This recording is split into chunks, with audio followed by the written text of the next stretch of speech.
Here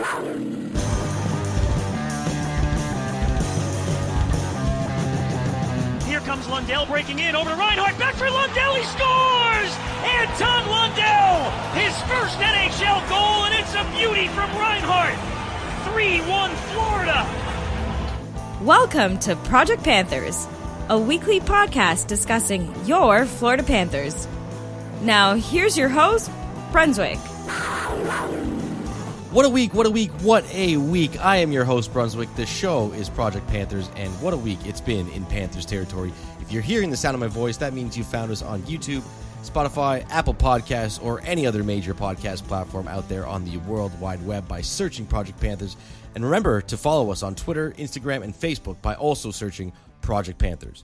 The Cats have started the season 4-0-0. The Florida Panthers are 4-0-0 for the first time in franchise history. It all feels so surreal to be in this position right now, doesn't it? It's like I'm in some sort of fever dream or something. I swear just yesterday I was praying for Ivan Novoselicev to turn into the next Pavel Bure, or for Rusty Olesh to turn into the next Jaromir Jagr. Anyway, I'm getting a little too sentimental, so let's just see how the Cats got to that 4-0-0 record. First game of the season for the Florida Panthers was against the Pittsburgh Penguins. Lots of buzz around this team before this game started. Fans of the team and fans of hockey in general are starting to notice what Bill Zito has put together with this team, and the buzz is real. The crowd was feeling it too. It wasn't a sellout crowd for this game to start the season, but it sure sounded like one on TV, watching all the way up here in Canada. And Panthers rewarded the fans with a nice start. They got some really good quality chances early on. Ryan Lomberg with the best of the bunch, but Casey DeSmith made some great saves, and Bobovsky on the other side was there and up to the challenge as well. Cats got a power play a few minutes into the first when Jake Gensel high-sticks Aaron Ekblad, and we get our first glimpse of the new and improved Panthers power play unit with Sam Reinhart, Alexander Barkov, Carter Verhaeghe, Aaron Ekblad, and Sam Bennett, all taking part in the five-man unit. They do get some chances, but DeSmith is there to make any save that he's required to. Veteran Jumbo Joe got out there with the second power play unit, but unfortunately they also failed to take advantage of the man advantage. But about 4 minutes after the power play expires, Cardi V and Barkov, they pick up right where they left off last season, and they connect for a goal from the sideboards when Verhaeghe throws the puck on net, and Barkov and Reinhart do a great job of getting in front of DeSmith and obstructing his view. This allows the puck to squeak through. 1-0 Cats. The first goal of the season has been scored. Crowd went nuts after this one. Less than a minute later, though, Owen Tippett takes a hook and call, and on the top PK unit for the Florida Panthers is Captain Alexander Barkov, and a little bit of a surprise here, rookie Anton Lundell from Finland gets top PK unit time on his first NHL game. I mean, you love to see stuff like that, right? Coach Q has a bit of a reputation for easing prospects in and not always giving them a chance when they might deserve it. It was the reputation that preceded him coming from Chicago. Can't say I see that here. Last year he gave a lot of the young kids chances. We saw him put out Mason Marchman out there and had all the confidence in the world in him, even giving him top line minutes in the playoffs.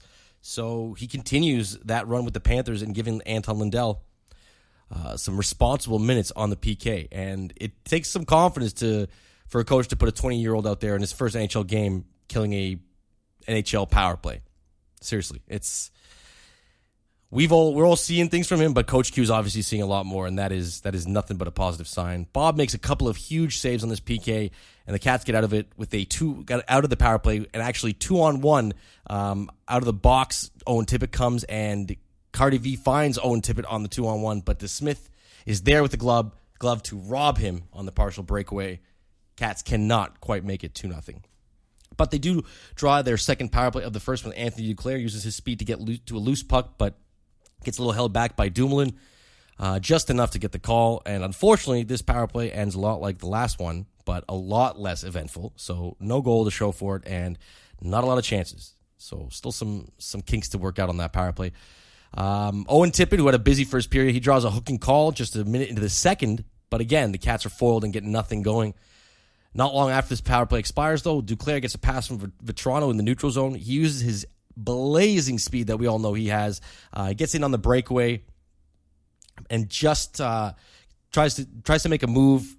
Puck gets poke checked by defenseman Mark Friedman, but it manages to slide in past the Smith for Duclair's first of the year and a 2-0 Panthers lead. This is a huge goal for Duke to start the season. If you remember last year, he was pretty snake-bitten early on. He had a ton of chances. Seemed like 2 or 3 quality chances every single game, but it took until game 12 of last season for him to get his first goal. So nice to see Duke get on the board early on and hopefully build a bit of a streak here and some momentum going into the start of the season. The teams take a series of penalties that results in Florida being down 2 men for nearly a minute. But after some great efforts by Ekblad and Barkov, the Cats get out of the first penalty.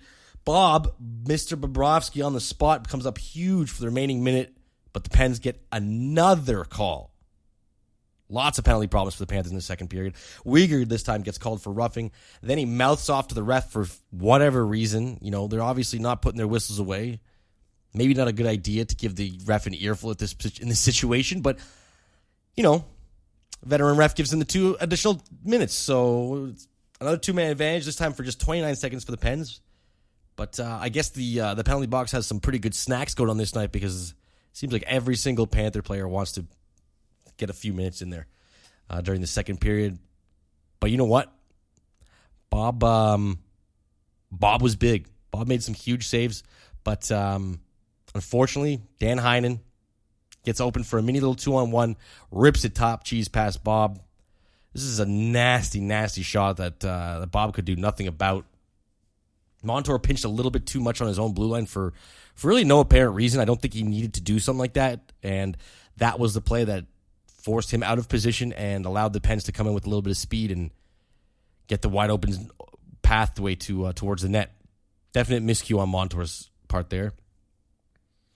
But even regardless with this one goal given up, the Panthers were shorthanded for 8 minutes and 30 straight seconds in this period. And they managed just to give up 1 goal. So when I'm saying Bob and Barkov put in work, let me tell you, they put in work. Like, that's almost half the period. Think about that. It's exhausting on players that are relied on to kill those penalties because not everyone on the team can kill penalties. So you're rotating through a group of 6-8 guys tops on the forwards line and maybe your entire unit on the back end. So 3 lines essentially is what you're rotating for. Q might do a 4th group for the forward line just to get them some rest, but it's a lot of work on guys to do this. If you've ever played hockey, you know how hard it is to kill a penalty. It's a lot easier playing with the puck than it is playing without the puck.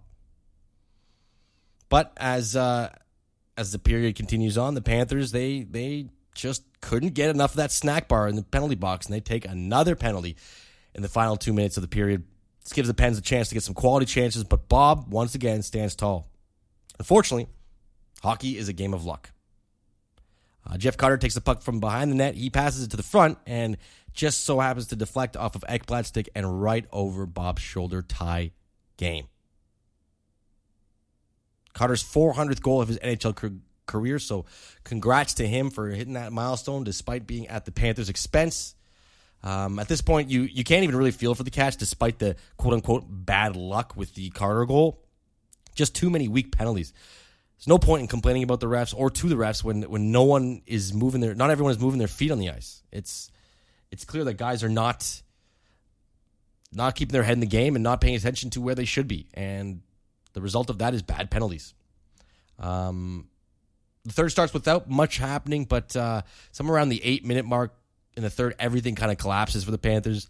Bobovsky robs Gensel on a one-timer opportunity, but Gensel stays with it. He makes a heads-up play to bank it off of Uyghur for the 3-2 Pittsburgh lead. Another unfortunate play for the Panthers. Second straight goal against off of their own defenseman. So Bob's having a stellar game at this point despite the 3 goals against. He is not playing like that. It's just dumb luck for him, unfortunately. Just dumb and unfortunate luck. 30 seconds later, the Pens intercept the puck in the neutral zone. They set up a nice little passing play that Evan Rodriguez eventually hammers home after a couple of great saves from Bob. He was not moved from the front of the net. He had all the time in the world to put it in, and Rodriguez does just that. After that, Cats completely stopped skating, and they give up another 3 quality scoring chances to the Penguins over the next couple of minutes after already being down 4-2 and giving up 2 goals in quick succession. Again, not a positive sign. But with 6 minutes and 31 seconds left in the third period, Aaron Ekblad. He picks up the puck after a massive scramble and pile up in front of the Penguins net and easily puts the puck in to cut the lead to 1. This is a pretty wild play here. The entire Penguins team was laying down on the ice basically in front of their own net, trying to get a hold of the puck, trying to cover it up. It squeaked out to Ekblad, and I think he scored the easiest goal of his career in this one. Go back and watch the replay if you need to. It's quite the funny hockey play. The pictures of the Penguins laying around in front of their net was moving around the internet pretty often a day or two after that. You don't see that in hockey. It's a very funny image. But with less than 2 minutes left, Mr. Aaron Ekblad, he cements himself as officially back and better than ever as he picks up the loose puck off Tippett's stick and he roofs it backhand over to Smith's shoulder and ties the game with just a few minutes left. The comeback Cats are back, baby. You thought they'd be gone this year, eh? You thought they'd be playing some consistent defensive hockey where they're going to win games and close teams out easily? No. Not this team. Come on. They want to have some fun. They want to make you feel it. Yeah, we felt it, boys. We felt it. Cats don't make it easy on themselves. They take 2 bad penalties late in the third. They managed to kill the first one with some great saves, but Bob gets a little lucky, and they get also a little lucky after the second call because Kasperi Kapanen decides to take a penalty just moments after they took that second call, negating the power play and bring us over to the extra period. In overtime, both teams exchange chances. Bob robs Evan Rodriguez. I feel like I've been saying Bob robs a million times in this from this game already. He robs Evan Rodriguez, who had a hell of a game for himself on a breakaway. The Cats come the other way with speed. Barkov at the end of his shift, not so much speed, but he gets into the offensive zone. He finds a wide open Carter Verhaeghe as he draws all defenders to himself. Verhaeghe has about 2 months to decide what to do with the puck. He decides correctly as Cardi V beats to Smith below his glove side, ends the game, and completes the Cats' comeback for the 5-4 win for the first game of the season. What a start. What a bang they start off with. Hell of a first game to come out to. Fans were loving it. Crowd went nuts after this goal. It was good times for all. Main takeaways, Ekblad was a force tonight. Struggled a bit defensively, but offensively he was just a monster. I think the defensive play will come as he sort of gets more acclimatized to the game again, as he returns from injury. There will be a few game buffer for him, of course, but nice to see his offensive game is right where he left off on his 30-goal pace from last season. He and Verhaeghe, they scored 4 of the 5 goals. Both guys had huge games offensively. They were such a big part of this team's success last year, and I think they're going to continue to be key ingredients moving on with this team, and the sky's the limit for these boys, right? Bobovsky had an amazing game. Again, constant theme throughout. Yes, he gave up 4 goals, but he still managed to put up a .915 save percentage, stopping 43 of 47 shots from the Penguins, including being the team's best penalty killer all night long. On a night where that cannot be emphasized enough because they took a lot of piss-poor penalties all night. And Bob was there for all the chances, except for one. But, again, not his fault. He didn't even deserve 2 goals against because, as I said earlier, Uyghur and Ekblad, they had some unfortunate positioning, and the pucks went in off of them. If he can build off this win and continue to play like he did, Bob is going to have one hell of a season. And he might actually be living up to that contract that he signed a couple of years ago. And I think that will be good for everyone. I think, Bob says he quit social media in the offseason.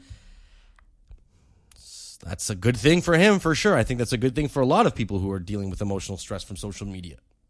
It can be a wicked thing, both positively and negatively. So I hope Bob can figure out whatever was going on in his head and continue to play like this.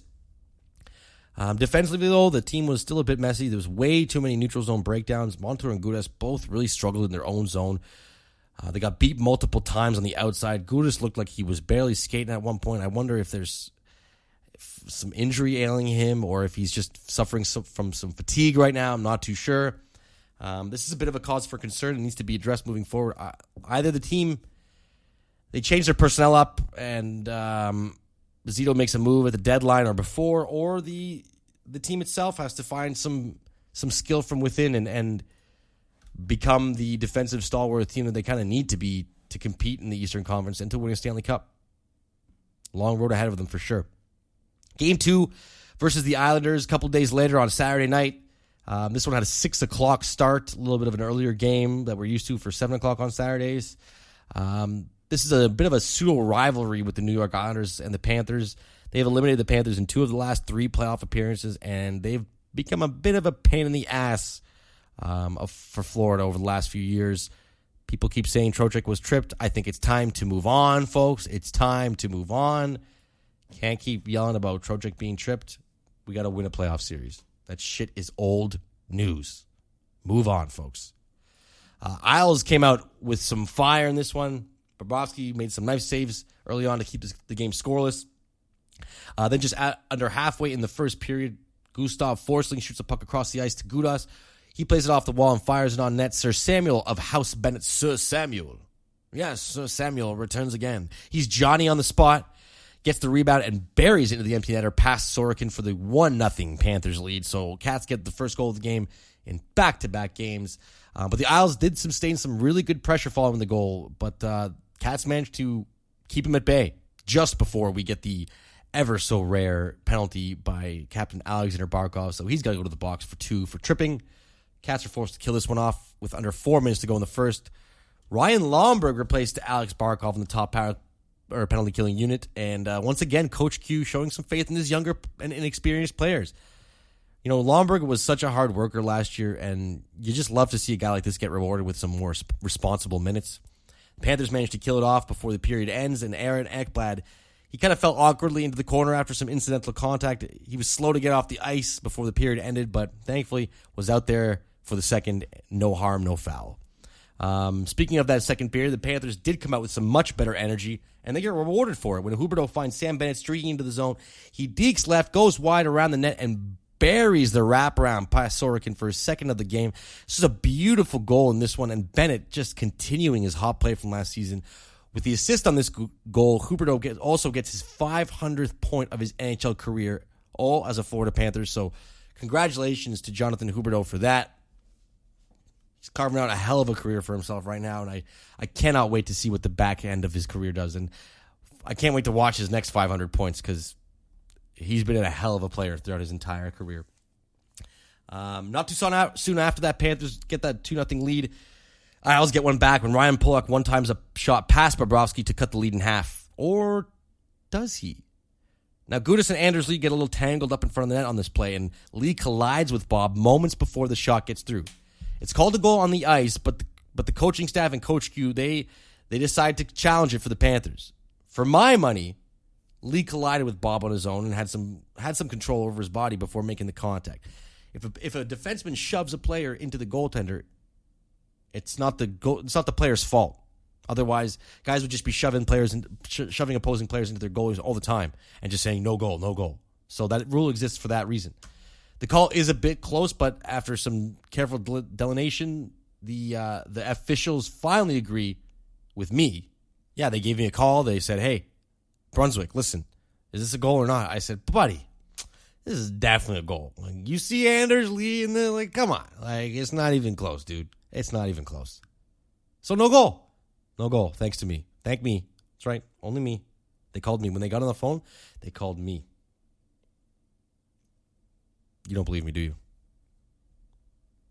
That's all right. I'll prove it one day. One of these days, I'll prove it. Not much for the Panthers after the no goal. The Isles kind of continue to tilt the ice in their favor, but Bob continues to play lights out hockey at this stage, and he's stopping everything that's coming to him. Despite the Isles leading in shots 20-11, the Panthers get a breakaway when Mackenzie Weegar throws an absolute laser from his own zone down to a speeding Anthony Duclair, who taps the puck down mid-air at full speed, manages to corral it, and deke Sorokin for his second goal in as many games. I mean, this is an early candidate for goal of the year for the Panthers. Pulling off something like that, knocking down the puck off mid-air at that speed, and we all know what kind of insane speed Anthony Duclair has. That is beyond impressive. Beyond impressive. Just try to do that. Run, go down the street, grab a hockey stick, run full speed, and get someone to throw a hockey ball at you, and just see how well you can knock it down. Run full speed, though. Don't jog. Run full speed and tell me if you can pull it off. I promise you, you might be able to, but You probably can't. Cats ended up taking a 3-0 lead into the third period, and a few minutes into that period, Radko Gudas takes a delay of game penalty, and just 10 seconds into the power play, Oliver Wahlstrom rips one past Bobovsky after picking up a loose puck just a few feet from the goal and cuts the lead to 2. Not much could be done about this one. 3 guys got caught below the goal line, and power plays are a numbers game, and the Panthers unfortunately lost this one. The game gets a bit chippy after that goal. Wahlstrom and Huberdeau get into a bit of a tussle, and they both take a seat for roughing. There's definitely no shortage of bad blood between these two teams, and I think a lot of these Panthers guys, the core group of Ekblad and Huberdeau and Barkov, they remember what the Isles have done to them over the years. That's not easily forgotten. Trust me. Just under 10 minutes to go, Matt Kiersted takes a puck in his own zone. He gives it to Bennett, who proceeds to streak down the ice. He does all the work himself, gets wide open, and snipes it glove side on Sorokin. Sir Samuel of House Bennett has completed the hat trick. 4-1 Panthers lead, the second hattie of Bennett's career. The only other one, actually, in his career came against the Florida Panthers a few years ago when he scored 4 goals on the Panthers. I don't know if you guys remember that game. I remember that game. That was like a 6-5, just shootout between the two teams in Calgary. So glad to see Bennett on our side now doing that. Sam has 18 points in his first 12 regular season games with the Florida Panthers. There's also the first point for Keystone Light. I mean, Kiersted, Keystone Light, Kiersted. I'm going to keep going. I'm going to keep forcing that nickname. So he gets his first career point. So congrats to the Elk River, Minnesota native. Very happy to see him get his first point. Not to be outdone, though, is El Capitano. Less than 3 minutes later, Alexander Barkov takes a pass from Carter Verhaeghe. He gets a step on Char before softly, just a nice little touch, softly floats it over Sorokin's glove for the 5th Panthers goal of the night. Forsling gets an assist in this one. 3 apples in 2 games for Gustav. I got a feel for Sorokin in this game. I thought he played really solid. I can't blame him for anything. I think the Isles just missed some defensive assignments, and he got beat by a couple of really good shots.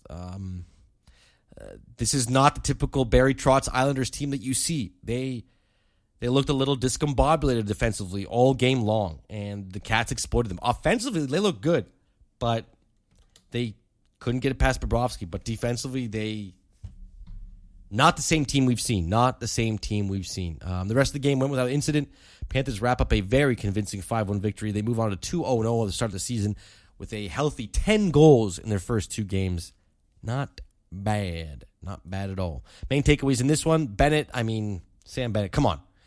I mentioned in our season preview that Bennett's contract was based on a small sample size that he had with the Panthers. A bit of a risk, right? Well, the sample size is still small, but he continues to have dominant numbers in the Cats uniform.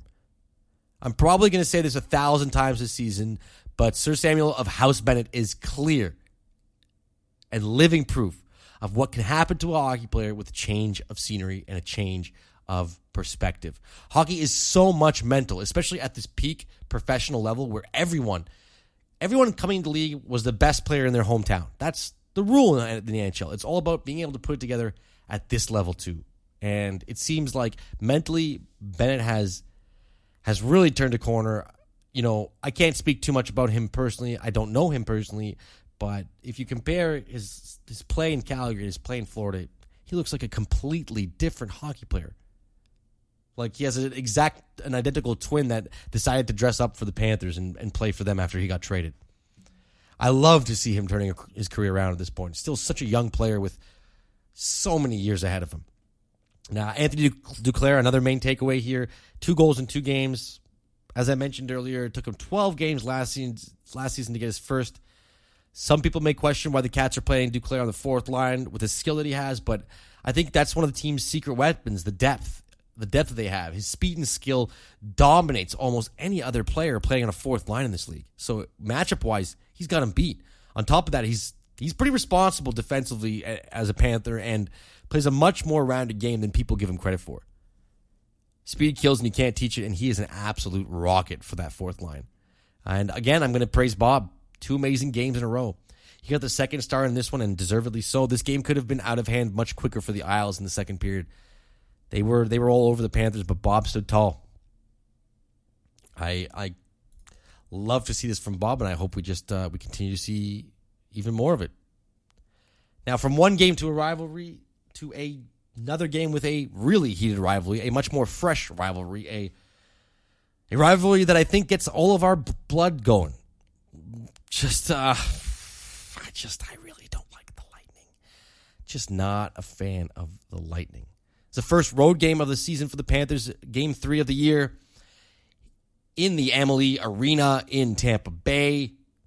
Huge rivalry between these squads after last season's first round series. The most talked about series in all of the playoffs. Many had been hoping it was going to be an Eastern Conference final. It wasn't. Maybe this year, who knows? Cats lost that series in 6 games to the eventual Stanley Cup champions. This is the 18th meeting between these two teams, including regular season, preseason, and playoffs in 2021. 18 games in 10 months. That's craziness. Craziness. So that explains some of the bad blood, for sure. For sure. A couple of changes in this one. We learned a few days prior to this that rookie goaltender Spencer Knight would make his season debut against the Lightning.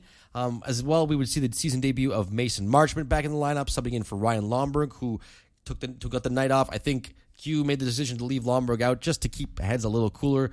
You know, the Panthers are a great team on paper and can really compete with the Lightning, but just to kind of keep things cooler, I think the move was to keep Lomberg off the ice. He likes to get feisty. Sometimes you want that in the game, sometimes you don't, and I don't think Q wanted that in this one. I think he wanted to come out, play a good hockey game, and beat the other hockey team. Kevin Connaughton, defenseman, also getting into his first game of the year in place of Matt Kierstead.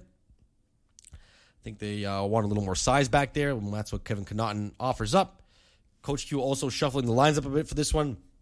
Sam Reinhart, who pointless in his first 2 games, trying to get him going, so he gets dropped back to the third line to play with rookie Anton Lundell and Frank Vetrano. And Anthony Duclair, who, although I talked about his strength on the fourth line, he was moved up to the first line after scoring a goal in his first 2 games. The other big news coming out of Tampa in this one was Nikita Kucherov being hurt before the game. He got hurt in the game prior against the Detroit Red Wings. Bit of I don't know what kind of play it was. Didn't look like the cleanest attempt from Kucherov, but he got hurt. It was a bit of an awkward play. GM Brisebois said that he will be placed on the long-term IR. So familiar territory here for Kucherov and the Lightning. I mean, we all know how long Kucherov was out last year and came back just in time for the playoffs. Now, I'm not going to get into that any more than I did last year, but is it karma? Is it coincidence? You decide. I don't know. It could be nothing. It could be everything. Time to move on. Lightning came out with some good pressure in this. They get the first couple scoring opportunities, but Spencer Knight, he got a piece of the parry shot from 5 feet behind, from about 5 feet out. Radko Gudas there to bail him out. He knocks the puck off the goal line, saving an absolute definite goal. So a little bit of help from his defenseman there, Spencer Knight, to start off a little bit in his first game of the season. Panthers get an early power play, but they had nothing to show for it. Still without a goal in the season for the power play. Perhaps they do miss Keith Yandle. He had 3 assists in 2 games with the Flyers at this point. Kind of makes you think. No. They do not miss Keith Yandle. They don't need him. Don't be ridiculous. Bolts kind of wake up halfway through the period. Knight makes some huge saves. Panthers do a really good job of clearing rebounds, which is nice to see from this team, something they really struggled with last year, but they were on top of it in this first period. Cats got into some penalty trouble late in the first as Anton Lundell takes a weak tripping call. I thought he made a nice check, but the Zebras did not agree, so the Panthers forced to kill another 5-on-3, this one for over 90 seconds. And they do just that. Jonathan Huberdeau getting rewarded with a PK time to start this season. He does a great job of keeping his stick active and moving with the play to kill his penalty. He's not been a penalty killer for his entire career, so Coach Q, again, giving some responsibility to his key players, his bigger players, sort of keeping them in the game a bit more, especially if the Panthers are taking dumb penalty after dumb penalty. I don't think Lundell's penalty was a dumb penalty, but there's still a penalty. Knight also made some great saves after the 5-on-4 penalty expires. Anton Lundell comes out. He gets a wide open breakaway. Is this it? No, Vasilevsky, he stops it like a pro. He calmly turns away the 5-hole attempt Anton's first career NHL goal will have to wait. But it won't have to wait that long. Panthers come out in the second with some fire under their asses, but it's short-lived as Tampa takes advantage of Florida's struggles with clearing the puck. The Bolts get a few quality chances off the turnovers at the Cats' blue line, but nothing to show for it before Alex Killorn takes a minor penalty for holding to put the Panthers back on the power play. Now, the blue line stuff needs to be worked out because the Cats get caught at their own blue line. They get held up there. They're not checking back further to cover the goal. This creates little mini 2-on-1, 3-on-2 breaks for the back end of the ice, and that's how goals are scored. Got to stay on top of that. The Panthers did manage to generate about absolutely nothing for 1 minute and 55 seconds of the power play. Sort of a common theme to start the season, but it's okay. Rookie Anton Lundell, he's here to save the day. He wins a face-off back to Sam Reinhart. He gets the pass over to Brandon Montour, who flicks one past Vasilevsky with just over 1 second left on the power play. So it is technically a power play goal. Montour's first of the season. Reinhart gets his first point as a Panther, and Anton Lundell registers his first career NHL point with the second assist and the first Florida Panthers power play goal of the season. Cats get a second straight power play not long after the goal, but they came out hungry in this one. Not compared to the first power play, the previous power play, where the second unit did something, the first did nothing. The first unit looked possessed in this one. Chance after chance, moving the puck rapidly. Vasilevsky was a man on fire. He made huge save after huge save, completely bailing out his team. And a little bit of help from his metal friend, too. Score remains 1-0. Panthers continue the onslaught for most of the period, but again, Vasi continues to stonewall them time after time until Sam Reinhart takes a penalty about 190 feet away from his own net on a very questionable call that I don't really get. They called it hooking, but it looked like a pretty solid stick check to me. Again, questionable stuff from these officials. I try not to talk about it too much, but kind of hard to ignore. Cats have gotten some power plays, though, so you can't really complain about the refs, right? Even with the weak calls, they're getting their own chances. Maybe the league has decided to call the games a little tighter this year. I don't know why they would do that, but here we are. Cats survived some late pressure by the Bolts after killing off the aforementioned power play and managed to hold on to the 1-0 lead, taking it into the third. Cats get a glorious chance to start that period, but Connaughton is robbed on a nice little passing play between Marchment and Montour. Little tic-tac-toe play, but Vazzy's there. Not long after, though, lightning finally strikes as Braden Point tees up a shot from the top of the circle, blasted past the screened Spencer Knight to tie the game at 1. Panthers ended up losing over 60% of their faceoffs in this game, and this goal was a direct result of that. Tampa won the draw and was able to set up a quick play just a few seconds later, and a great opportunity for the eventual goal by Braden Point. These are the little things in hockey that add up to being a successful team, and faceoffs is something that if they're getting dominated like this by the Lightning, they're going to have to work on. Barely a minute later, though, the Cats, they come right back. This team does not get discouraged. A bit of a broken play on this one. Verhaeghe eventually gets a loose puck, and he steers it into the direction of Barkov. He taps it in past Vazzy. Vazzy made a couple of great stops on this play, but the Panthers were relentless. Absolutely relentless. They don't care when they give up a goal. They really do not care. Doesn't seem to faze them at all. Mike Johnson on the NHL Network, he alluded to this a couple of days ago. The never say die of attitude of this group is borderline palpable when you watch their games. They have really strong group mentality in this team, and it shows. There's a reason we call them the comeback Cats, and it looks like the league is finally catching wind of it too. Also, shout out to Cardi V for once again getting on the score sheet at the clutchest of moments. I seriously think he's the most underrated player on this team right now. Seems like very few people actually talk about him, and I think it's maybe just sort of taking him for granted. He's just so solid and so consistent out there. A big-time battler, too. The diamonds this team has been able to find from the rough. The diamond in the rough. The diamond in the rough. I don't know if I can do that lion voice from Aladdin, but that's my best impression. Do with it what you will. Take it for what you will. I'm doing my best here, folks. I'm doing my best, all right? I'm doing my best. Panthers take another penalty halfway through the period, but they managed to kill this one off with ease. Lundell is just such a phenomenal penalty killer for someone his age. I don't think I've ever seen a rookie step into such an important and responsible role so early on in their career and completely excel at it. I think maybe the only name that comes to mind is Sidney Crosby in recent history. But even I can't say for sure if he was killing penalties in his first season. And if the only company that you're being kept in is Sidney Crosby, yeah, that's some pretty bomb-ass company to be part of, right? Speaking of Lundell, well, I remember when I whispered into the mic and said we wouldn't have to wait too long for his first career NHL goal. Well, here it is. His first career NHL goal. A minute after killing off the penalty, Marchment makes a great play on the boards. He strips the puck from Steven Stamkos and uses his body to get positioning. He finds Anton Lundell streaking into the zone, draws two defenders to him, gets the puck to Reinhart, who quickly snaps it back to Lundell, and the rookie buries it past Vazzy for his first career NHL goal and a sick little celly afterwards to boot. The boys were over the moon for him after this goal, and man, did he deserve it. I cannot praise this kid enough. I cannot.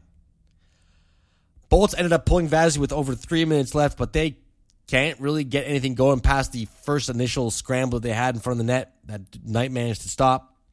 Duclair ices it just a few minutes later, nets his third goal in as many games. Panthers win 4-1. Very convincing victory against the Lightning. They improved to 3-0-0 on the season. Finished this game, and at the end of this night, they were top of the league in the standings because of goal differential, a 8-goal differential after 3 games, averaging almost 5 goals per game. Damn, those are some filthy numbers. Main takeaways from this one. Whoa, somebody please think of the children. How can you not think of the children? The kids on this team are smacking us all in the face with their play. And we literally could not ignore them if we tried. Spencer Knight making 30 of 31 saves becomes the 11th goaltender in NHL history to win their first 5 regular season starts. If he keeps this up, it's going to be a hell of a battle between him and Bob all season long. A battle that we all want, because good goaltending means good teams. And, of course, Anton Lundell. Obviously, I'm going to mention him. Are you nuts? Are you insane? Of course I'm going to mention him. Lundell plays like he's been in the league for a decade. The skill he has, the poise, people. His NHL 22 rating for poise is cranked all the way to the right. It is like so far to the right, it's beyond your television screen. It goes off of your screen and goes to your window next to it. That's how far ranked his poise is. He's broken the NHL 22 stat meter. I cannot believe how mature he is on the ice. I mean, he's not as big as Barkov, but he is much more agile on his skates. He's also an absolute horse out there and does not shy away from doing everything he needs to get the puck off his man. That's kind of why he took that penalty in this game, is because he was doing everything he could to get the puck off his guy. Not even Barkov was this impressive in his first season. And, you know, I don't want to compare too much because Barkov was 18 and Lundell's 20. So those 2 years, I mean, think back. If you're in that age range right now, being 20 feels like a long ways away. If you're older than that, think about how different you were from 18 to 20, from 20 to 25. Those are milestones in your life. And, you know, Barkov hadn't reached that milestone yet, and Lundell did. He also played pro against adults for the last couple of years in Finland, so that also will help shape a player. I don't want to create a competition between these two guys. I just can't believe that this team has managed to snag 2 players of this caliber when franchises spend decades looking for just one of these guys. Some of them spend a lot of money to acquire one. Maple Leafs. Toronto Maple Leafs. Jeez, sorry. Swallowed something weird there. But this was a hell of a win for this group against the defending champions, even without Nikita Kucherov. Statement game for the Panthers, to say the least, and the league is taking notice. Florida back at home at the FLA Live Arena. Weird name for the arena this year. FLA Live, Florida Live. They're back to host the Colorado Avalanche for the 4th game of the season, a rematch of the infamous 1996 Stanley Cup Finals.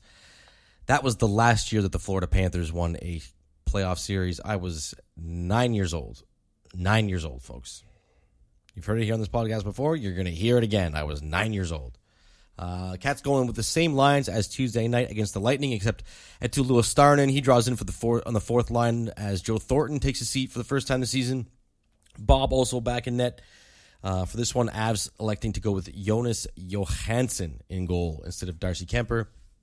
So it starts a little bit like the prototypical game of two good teams not willing to take any risks while they try to feel out the opposition and kind of nail down their game plan. There was 0 shots in the first 4 minutes of this one. But the feeling out phase, it didn't last that long. Avs ramp up the offensive pressure and they start winning their board battles against the Panthers down low. This results in some consistent pressure for the Avs as the Cats struggle to maintain any sort of possession.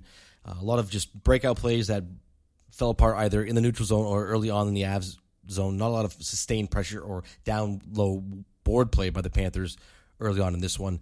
They do finally get a bit of pressure, but Connaughton's shot actually gets blocked. JT Compher is off to the races on a breakaway. Bob manages to make the save, but Brandon Montour on the back check is forced to take a hooking call, trying to prevent the goal. Panthers were tied for the league in times shorthanded at 21 going into this game. Coach Q has stressed the importance of staying out of the box, and that goes double against a team like Colorado because they can really beat you badly on the power play with all the weapons that they have. Cats, though, but they managed to get the kill without giving up a single shot, and honestly, this was a lot of due to in part by strong efforts by Anton Lundell and youngster Etu Luostarinen. So the two young guys getting it done on the penalty kill for the Panthers, and I mean, Coach Q must be proud of that, right? Not long after the kill, actually, Mason Marchment bulldozes Girard in the corner on a great forechecking play. He gets the puck out to Sam Reinhart in front of the net. He's basically all alone. Got himself about a second to make a decision. Beats Johansson for the 1-0 lead. His first goal as a Panther. The Cats have now scored the first goal in 4 consecutive games to start the season. This was something that they specifically they struggled with this last season. They often had to come back from 1-0 very often last season. It was a point of contention for the team and the coaching staff. I remember Coach Q mentioning it quite a bit, but they managed to find a way to come back. I mean, we call them the comeback Cats for a reason, but you know, statistically, it's been statistically proven that scoring the first goal increases your chances of winning significantly. So, you know, their strategy of not scoring first last season was only sustainable for so long. This is a good trend. This is a very good trend, and I really hope it continues.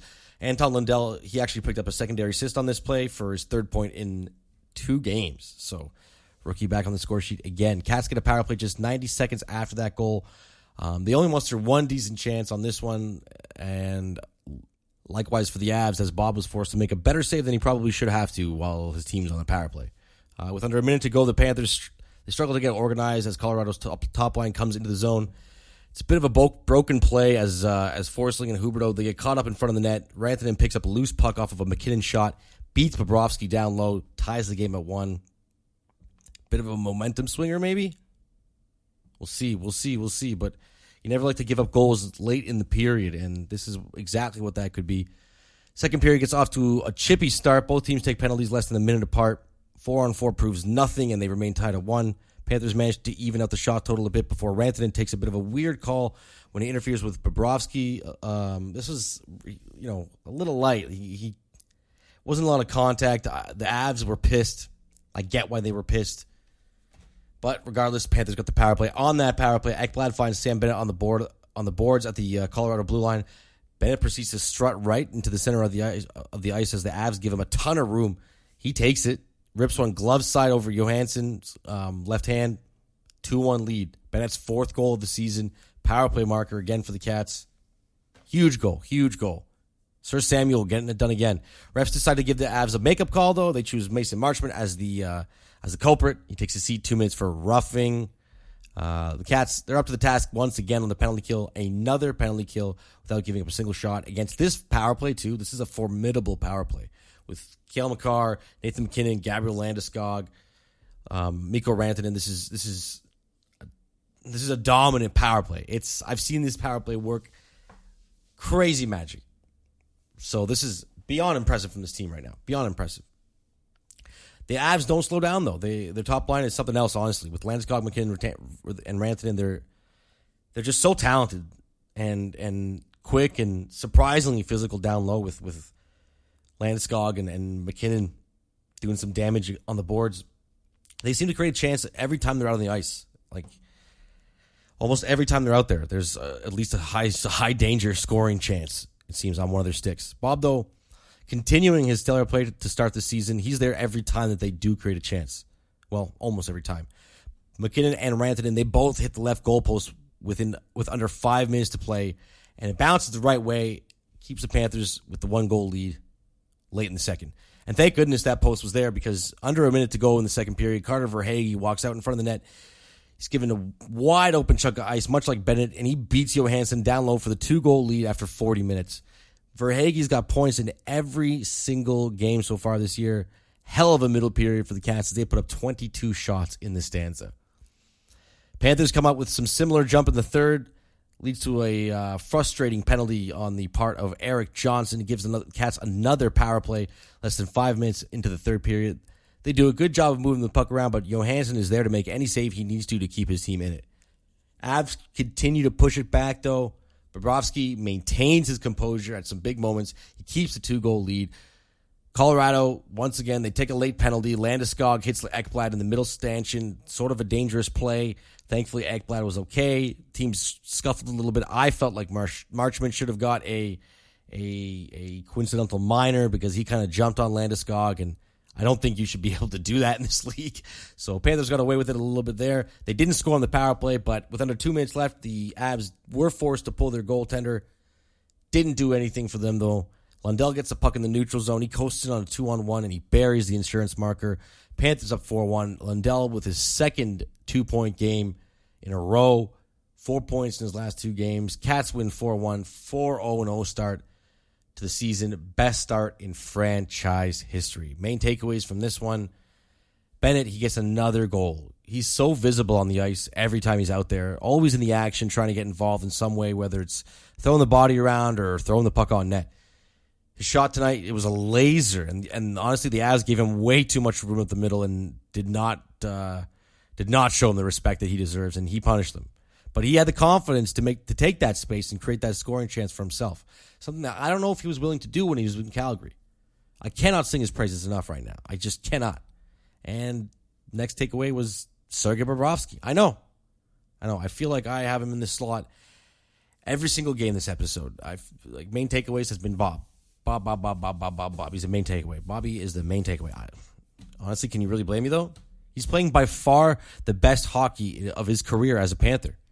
And his numbers back that up. And if he plays up to the standard for the rest of this year, he'll be in the conversation for his third Vezina of his career. That's right. You heard me correctly. I just said the V word when referencing Sergey Bobovsky. Am I getting ahead of myself? Probably, most likely. Yeah, I'm probably getting ahead of myself. Definitely. Yeah. But that's okay. I like what I see from Bob. In fact, I love what I see from Bob. Let's hope he keeps it up. And a huge congratulations out to Bob for reaching 300 wins on his career. Hell of a milestone for him. The third Russian goaltender in NHL history to reach that milestone. Got to give him the old two-palm salute, Good for him. Very happy for Bob. But there you have it. 4-0-0, a historic start for the Florida Panthers. The Cats, they look to keep their run going on Saturday against the Philadelphia Flyers. That one's in Philadelphia. After that, they are back home for a couple of games against the Coyotes and Bruins. The Coyotes are not exactly the best team on paper, but hockey is a game played on ice, so anything can happen. And Bruins are the Bruins. We'll see what they have this year. But this team does look very different this year. There's a different level of confidence in them. You can tell that they expect to win when they play. And I think that's the Coach Q effect working right before our eyes. But that's going to do it for me this week. Thank you once again for joining me, Brunswick, for another installment of Project Panthers. Remember to send your questions into projectpantherspod@gmail.com. I've got a busy week coming up, but I'm hoping to still get the weekly episode in next week. But at this point, I'm not sure if I will be all set up with my equipment or not, so that sort of remains to be seen.